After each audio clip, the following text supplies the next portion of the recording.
नमस्कार दोस्तों, कहानियों की दुनिया में आपका स्वागत है। इस चैनल पर आपको रोज़ नई नई सामाजिक और पारिवारिक कहानियाँ सुनने को मिलेंगी।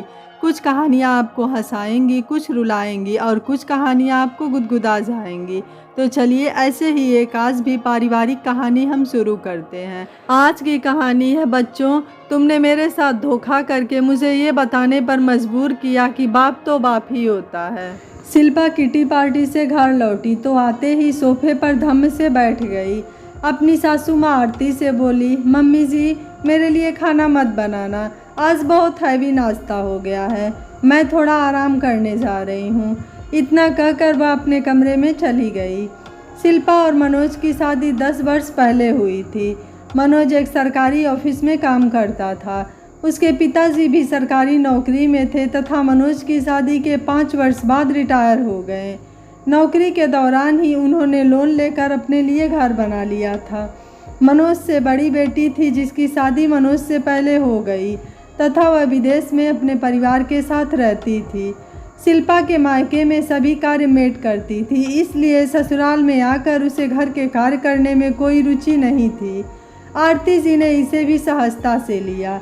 केवल खाना बनाने का काम था जिसे दोनों मिलकर ही कर लेती थी। सास बहू के संबंध भी अच्छे थे। 5 साल में शिल्पा 2 बच्चों की मां बन गई। बड़ा बेटा श्लोक तथा बेटी नेहा। कहा जाता है ना, ब्याज मूल से ज़्यादा प्यारा होता है। दोनों बच्चों को आरती जी बहुत प्यार करती, उनके साथ खेलती, उन्हें कहानियाँ सुनाती, मोहल्ले के बगीचे में शाम को घुमाने ले जाती, उनके पसंद के व्यंजन बनाकर उन्हें बड़े प्रेम से खिलाती। कई बार पति छेड़ते हुए कहते, तुम्हें तो मुझसे ज़्यादा इनकी फिक्र रहती है, उनसे पूछकर उनकी पसंद की सब्जी डिशेज बनाती रहती हो, कभी हमें भी पूछ लिया करो। आरती जी हंसकर कहती हैं, क्यों, आपको ईर्ष्या हो रही है क्या? आपके ही तो पोता पोती हैं। अच्छा है, उनकी फरमाइश पर नई नई चीज़ें बनती हैं और आप सबको भी खाने को मिलती हैं। 60 साल की उम्र पार करने के बाद भी आरती जी बड़े शौक से सभी कार्य कर लेती थी। खाना बनाने तथा नए नए व्यंजन बनाने में उनकी विशेष रुचि थी। 2-3 साल से आरती के पति अशोक जी की तबीयत बिगड़ने लगी थी। अक्सर उन्हें खांसी का दौरा पड़ जाता तो वह जल्दी रुकने का नाम नहीं लेता था। सभी जांच परीक्षण हो गए, अलग अलग डॉक्टरों की दवाइयाँ भी दी गईं, लेकिन कोई विशेष लाभ नहीं हुआ। रात के वक्त अक्सर उन्हें जोर की खांसी उठती थी। वे स्वयं भी परेशान हो जाते थे। सास सोई आरती जी भी परेशान हो जाती और दूसरे कमरे में सोए बेटा बहू भी। बहुत इलाज करवाया गया लेकिन खांसी में कोई सुधार नहीं हो रहा था। बुढ़ापे का रोग ऐसा ही होता है, जब एक बार पकड़ ले तो जल्दी छोड़ने का नाम ही नहीं लेता है। आरती जी और अशोक जी दोनों इस बात को अच्छी तरह से समझते थे। बेटा बहू के स्वभाव में भी अब बहुत परिवर्तन आने लगा था। एक दिन अशोक जी को रात को बहुत तेज खांसी आने लगी और आरती जी ने देखा जग का पानी खत्म हो गया था। आरती जी पानी लेने गई तो बेटे बहू की बातें कानों में पड़ी तो थोड़ा सा ठिठक गई। बहू कह रही थी कि कितना पैसा पापा जी की दवाई में खर्च हो जा रहा है, हमें भी तो अपने फ्यूचर के लिए कुछ सेव करना है, सारा पैसा आप दवाई में ही लगा दे रहे हैं। एक तो इन लोगों की जिम्मेदारी लेकर मरो, ऊपर से रात भर सोने को भी चैन से नहीं मिलता है। देखो जी, आप कोई व्यवस्था करो, नहीं तो मैं इनके साथ अब नहीं रह पाऊंगी। आरती जी इतना सुनते ही आंखों में आंसू भर के वहाँ से चली आई। आरती जी सोचने लगी, यही है आज के बच्चे, जिन्हें माता पिता की तकलीफ नहीं दिखाई दे रही है, लेकिन उनकी वजह से उन्हें क्या कष्ट हो रहा है यह दिखाई दे रहा है।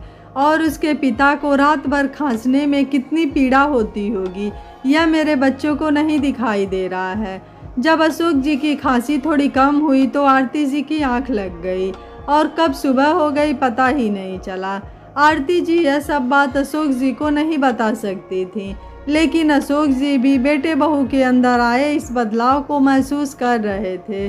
एक दिन शिल्पा मनोज से बोली, क्यों ना मम्मी डैडी को दूसरे कमरे में शिफ्ट कर दिया जाए, रात भर खांसते रहते हैं, ना खुद चैन से सोते हैं ना हमें सोने देते हैं।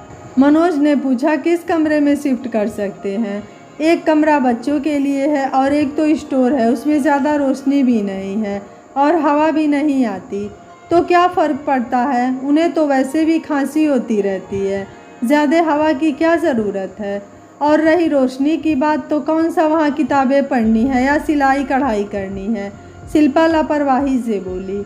2-4 दिनों के बाद ही मनोज आरती जी से बोला, मम्मी अगर आप बुरा ना माने तो आप और डैडी उधर वाले कमरे में शिफ्ट हो जाएं। क्यों बेटा, यहाँ क्या तकलीफ़ है? नहीं मम्मी, बात यह है कि डैडी रात भर खांसते रहते हैं तो उनकी आवाज़ हमारे कमरे तक आती है, नींद में खलल पड़ता है। इसमें बुरा मानने की तो बात ही नहीं है, आखिर हमें एक दूसरे का तो ख्याल रखना ही चाहिए, मनोज ने सफाई देते हुए बोला। और अगले हफ्ते ही आरती और अशोक जी का सामान स्टोर रूम में शिफ्ट कर दिया गया। शुरू में तो उनका मन ही नहीं लग रहा था, इस कमरे में उन्हें घुटन सी महसूस हो रही थी, लेकिन धीरे धीरे उन्होंने समझौता कर लिया कि कहीं बेटा बहू नाराज़ हो गए तो वे कहाँ जाएंगे। समय बीतने के साथ साथ शिल्पा के व्यवहार में भी अंतर आने लगा। उसने आरती से कहा, मम्मी जी अब आप आराम करिए, बहुत काम कर चुकी हैं, खाना बनाने के लिए मैंने मेड रख ली है। आरती जी हैरानी से उसका मुंह देखती रह गईं, लेकिन मुझे तो खाना बनाने में कोई तकलीफ़ नहीं है। अब आप डैडी जी को देखिए, उनकी तबीयत ठीक नहीं रहती, साथ ही अब आपको भी आराम करना चाहिए, कहकर शिल्पा दूसरे कमरे में चली गई। अब सास ससुर को कमरे में ही खाना पहुंचा दिया जाता। मेड के हाथ के बने खाने में उन्हें ज़रा भी स्वाद नहीं आता था, लेकिन मजबूरी में कुछ कह नहीं पाते थे। एक दिन पोता उनके कमरे में आया जब वे खाना खा रहे थे।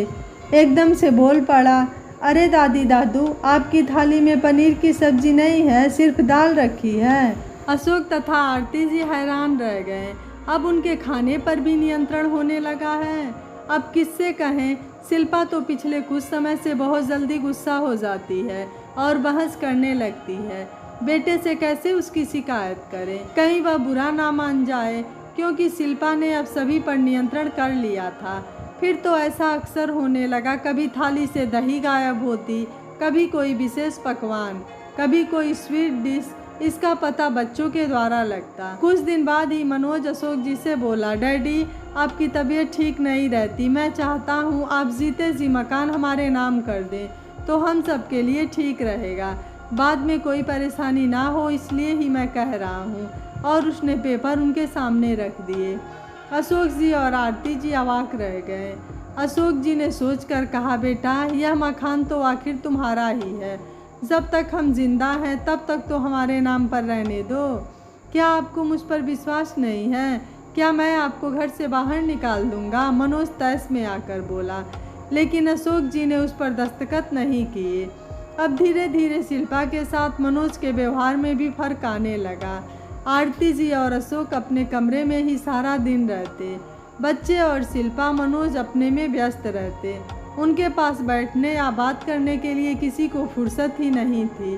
पोता पोती बीच बीच में जाकर कभी कभी बात कर लेते थे। एक दिन आरती जी के हाथ से पानी से भरा गिलास छूट गया, फर्श पर पानी बिखर गया। शिल्पा ने देखा तो गुस्से से चिल्ला उठी, आपको कुछ काम धाम तो है नहीं, मेरे लिए काम बढ़ाकर रख देती हो, देख कर नहीं चला जाता आपसे। आरती जी की आंखें डबडबाए आई, कितनी बदल गई है शिल्पा, आखिर क्या चाहती है हमसे? क्या सिर्फ मकान अपने नाम करवाने के लिए हमें परेशान करने में लगे हैं? क्या धन के लालच में रिश्तों को महत्वहीन बना देना जायज़ है? एक दिन पोता उनके कमरे में आया और बोला, दादू दादू यह ओल्ड एज होम क्या होता है? क्यों, तुम्हें उसके बारे में किसी ने कुछ कहा? हाँ, कल मम्मी पापा कह रहे थे कि अब दादा दादी ओल्ड एज होम में रहने के लिए जा रहे हैं। वहाँ सब बूढ़े लोग रहते हैं और बहुत मज़े से एक दूसरे के साथ बातें करते हैं, इकट्ठा बैठते हैं, खाते पीते हैं और एंजॉय करते हैं। क्या यह सच है?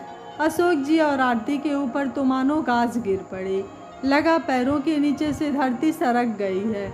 बेटा बहू इस हद तक गिर सकते हैं, यह तो कभी कल्पना भी नहीं की थी। दिमाग सुन्न सा हो गया था। जब थोड़ा संभले तो आपस में सलाह मशवरा किया कि इससे पहले पानी सिर के ऊपर से निकल जाए, कुछ करना पड़ेगा, कुछ फैसला लेना पड़ेगा। अपने वकील दोस्त से अशोक जी ने बातचीत की, मशवरा लिया। 15-20 दिन बीते होंगे कि अशोक जी ने मनोज को बुलाकर कहा, बेटा, घर का माहौल कुछ तनावपूर्ण बनता जा रहा है। मैं सोचता हूँ तुम 8-10 दिनों के लिए शिल्पा और बच्चों को लेकर कहीं घूम फिर आओ। तुम्हारा मन भी बदल जाएगा, शांत हो जाएगा। पैसों की चिंता मत करो, उसका इंतज़ाम मैं कर देता हूँ। ऑफिस से छुट्टी ले लो, जिस दिन छुट्टी मंजूर होगी मैं तुम्हें पैसे दे दूँगा। मनोज हैरानी से अशोक जी का मुँह देखता रह गया। उसे विश्वास ही नहीं हो रहा था कि डैडी उनके घूमने फिरने के लिए पैसे देने को तैयार हैं। खैर, जब शिल्पा को यह बात पता चली तो वह बहुत खुश हुई। 1 सप्ताह के अंदर ही मनोज की छुट्टियां स्वीकार हो गई और उन्होंने परिवार के साथ 8 दिन का टूर बना लिया। अगले दिन ही अशोक जी ने मनोज के हाथ में नगद पैसे रख दिए। 8 दिनों की यात्रा के दौरान शिल्पा, मनोज तथा बच्चों ने खूब एंजॉय किया, खूब घूमे फिरे। घूमने का प्रोग्राम पूरा कर जिस दिन वे घर पहुंचे, टैक्सी से उतर कर ज्यों ही दरवाजे के पास पहुंचे तो देखा वहाँ कुछ लोग बैठे हैं और घर के कंपाउंड के साइड में ही कुछ मशीनें पड़ी हैं। आप सब कौन हैं और यह सब क्या है? मनोज के पूछते ही उन लोगों ने कहा, यह मकान हमने खरीद लिया है और यहाँ पर अस्पताल बनना शुरू करना है। आपका पूरा सामान अंदर के एक कमरे में रखा हुआ है। आप 2 दिन के अंदर उसे खाली करें। यह पेपर देख लीजिए। परसों से हम यहाँ बुलडोजर चलाकर इस बिल्डिंग को गिराने वाले हैं। तब तक आप अपना इंतज़ाम कर लें। मनोज और शिल्पा की आंखों के आगे मानो अंधेरा छा गया। यह कैसे हो सकता है? हिम्मत जुटाकर पूछा, हमारे मम्मी डैडी कहाँ हैं? वे पैसे लेकर दूसरे शहर में शिफ्ट हो गए हैं। शिल्पा और मनोज को काटो तो खून नहीं। आखिर मम्मी डैडी ने ऐसा क्यों किया? हमने उनका क्या बिगाड़ा था? फिर दिमाग स्वयं ही जवाब देने लगा, तुम भी तो माँ बाप को घर से निकालने की साजिश कर रहे थे। उनके साथ इतना बड़ा अन्याय, विश्वासघात करने वाले थे। तुम्हें नहीं पता, हर कर्म का हिसाब किताब भुगतना पड़ता है। बाप तो आखिर बाप ही होता है। तुमने साजिश की और बाप ने उसका जवाब तुम्हें ऐसे दिया कि तुम चारों खाने चित हो गए। तुम्हारे साथ यही होना चाहिए था। अब पछताने के सिवा और वे कुछ नहीं कर सकते थे। दोस्तों, जब अपने बच्चे ही माँ बाप के खिलाफ साजिश करने लगे तो अपनी परवरिश ही शर्मसार हो जाती है और ऐसे में माँ बाप को भी कुछ कठिन और कड़े फैसले लेने पड़ते हैं जो बच्चों के हक में ना हो, लेकिन उन्हें ज़िंदगी का सबक तो ज़रूर मिलना चाहिए। बाप बूढ़ा भले ही हो जाए, लेकिन बाप तो बाप ही होता है। अशोक जी ने आज अपने बेटे को यह समझा दिया था। आपको अशोक जी का फैसला कैसा लगा? आप मुझे अपनी राय कमेंट बॉक्स में ज़रूर दीजिएगा। वीडियो पसंद आया है तो वीडियो को लाइक, शेयर एंड चैनल को सब्सक्राइब करिएगा। Thank you for watching. मिलते हैं अगली कहानी में।